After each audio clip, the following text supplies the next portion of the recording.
শহীদুল্লাহ হলের ওই জায়গাতে কমরের সামনে দাঁড়িয়েছি, 5 মিনিটের মধ্যে 10টা স্টেন গান তাক করে আছে, আমি জাস্ট দাঁড়িয়ে আছি দেখছি। ওখানে উল্টা দিকে যেটা লাইব্রেরি প্রবেশ পথ, ওইখানে দাঁড়িয়েছি, একেবারে ভোজবাজির মতো পুরা রাস্তা 5 মিনিটের মধ্যে সেখানে হাজার কয়েক ছাত্রছাত্রী জড়ো হয়ে গেল। মানে আমার আজকে আমি যেখানে আছি সেটার ভিত্তি ডাকসু এরকম বলবো না, কিন্তু মানে ভিত্তি বলতে তো ছাত্র রাজনীতি বলবো আমি। ছাত্র রাজনীতি আমার ডাকসু নির্বাচন দিয়ে শুরু না, তার আগে আমি চাকসুরত জিএস ছিলাম, এবং তার আগে আমি চট্টগ্রাম বিশ্ববিদ্যালয়ের শাখার আহ্বায়ক ছিলাম, হল শাখার আহ্বায়ক ছিলাম। ঢাকা মহানগরে আমি টুকটাক কাজ করেছি তখন, যখন আমি কেবল কলেজে পড়ি। তো স্মৃতি বলতে কি ধরেন, ওইটা একটা বিশাল ব্যাপার। ডাকসুর ভিপি হওয়া বলতে এটা এরকম একটা বিরল সম্মানে সমস্ত শিক্ষিত বা শিক্ষিত সমাজের যে বড় অংশ ছাত্ররা ঢাকা বিশ্ববিদ্যালয়ে পড়ে, তাদের রায় পাওয়া এমনিতেই খুব গর্বের। আমি খুবই নিজেকে সৌভাগ্যবান মনে করি যে আমি সেটা পেয়েছি, এবং একবার না 2বার পেয়েছি। এবং আমি আরও একটা কথা বলবো যে আমি যদি 3য়বার ইলেকশন করতাম সম্ভবত 3য়বারও জিততাম। আমার কাছে মনে হয় যে সেটা একটু বাড়াবাড়ি হবে, এই জন্য আমি ওই পথে যাইনি।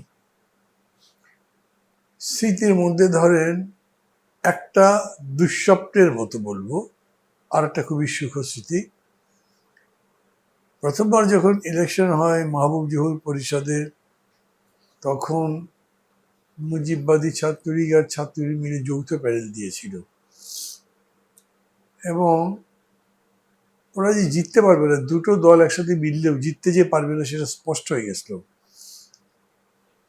এই পর্যায়ে ওরা প্রধানমন্ত্রী শেখ মুজিবুর রহমানের ছেলে শেখ কামালের নেতৃত্বে সরাসরি বিভিন্ন জায়গাতে সন্ত্রাস ইত্যাদি করছিল। তা আমাদের কাছে খবর আসলো যে শহীদুল্লাহ হলে তারা যেখানে ভোট কেন্দ্র, সেই ভোটের দোতলায় কমন রুমের মতো আছে একটা, সেইখানে গিয়ে ইচ্ছা মতো ব্যালট বাক্স ভরছে। মানে এখন আমরা বলি না যে ভোটের এই সমস্ত কারচুপি গাজুরি এখন হচ্ছে, এরকম না, এটা তখন থেকে শুরু হয়েছিল। তো আমি গেছি, আমার সাথে একটা জিপ ছিল, নিয়ে শহীদুল্লাহ হলের ওই জায়গাতে কমরের সামনে দাঁড়িয়েছি, 5 মিনিটের মধ্যে বেশ কিছু যুবক গোটা 10 স্টেন সবকে ঘিরে ফেলেছে।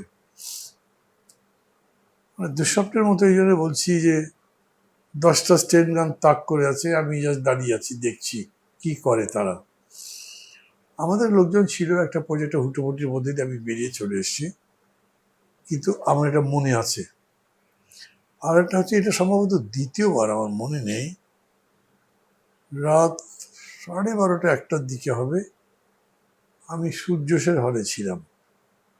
সবাইকে বললো যে রেজাল্ট হয়ে গেছে, আপনি জিতে গেছেন, চলেন সবাই আর্টস ফ্যাকাল্টির সামনে অপেক্ষা করে। রাত তো তখন, হাঁটতে হাঁটতে আসলাম, এসে যখন মানে মলের কাছে এসে তো ক্যাম্পাসটা দেখা যাচ্ছে, কোনো ছাত্র টাত্র নাই, খবর রেজাল্ট ডিক্লেয়ার হয়নি।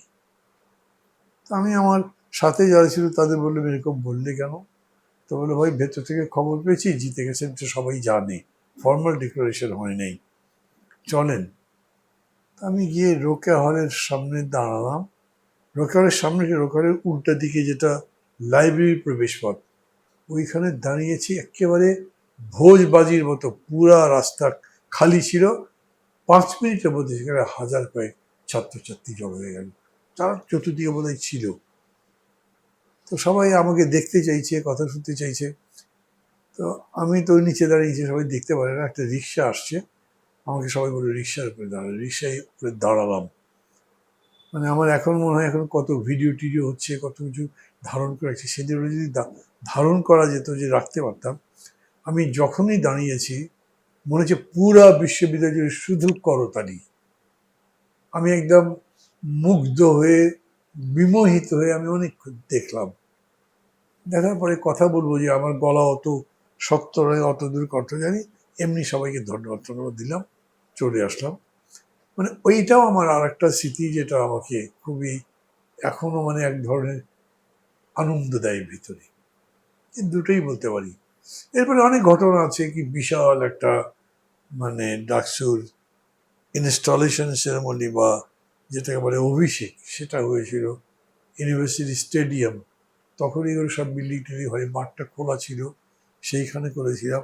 অত বড় মাঠ প্রায় ভর্তি ছিল, বিশ্ববিদ্যালয়ে কোনো ছাত্র বাকি ছিল না। আমি আমাকে অন্য ছাত্ররা বলেছিল, আমি প্রস্তাব করেছিলাম। তখন রুনা লায়লা একটা ক্রেজ ছিলেন, বলছে রুনা লায়লাকে নিয়ে আসতে হবে। আমি বললাম, ভিসি ছিলেন ফজল আলিম চৌধুরী, ওনাকে বললাম। উনি একেবারে ঘোরতর বিরোধিতা করলেন, বললেন এমনিতেই তোমরা যাবে তাই লোক রাখতে পারবে না, ঢাকা শহরের লোক আসবে, এরপর রুনা লায়লা আসলে এটা আইন শৃঙ্খলা পরিস্থিতি তৈরি করবে। আলটিমেটলি তাকে আমরা আনিনি, কিন্তু তারপর অনুষ্ঠানটা অনেক বড় হয়েছিল। ফরিদা পারভিন এসেছিলেন, মানে ওই স্মৃতিটা মনে পড়ে। মাত্র পরলোক গমন করেছেন তিনি।